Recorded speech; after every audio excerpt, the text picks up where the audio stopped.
ang Diyos hindi mo lang kasama kapag may breakthrough. At ang Diyos hindi mo lang kasama kapag may challenges.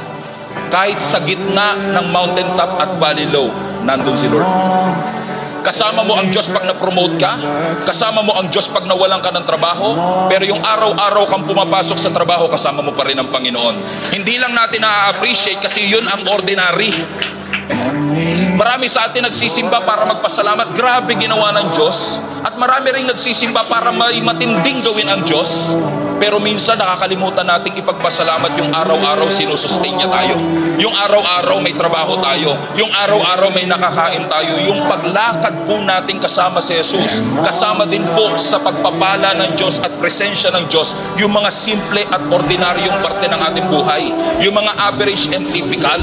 Yung simpleng pagsikat ng araw, kasama mo ang Panginoon. Yung simpleng paghinga mo, every second, kasama mo ang ating Panginoon.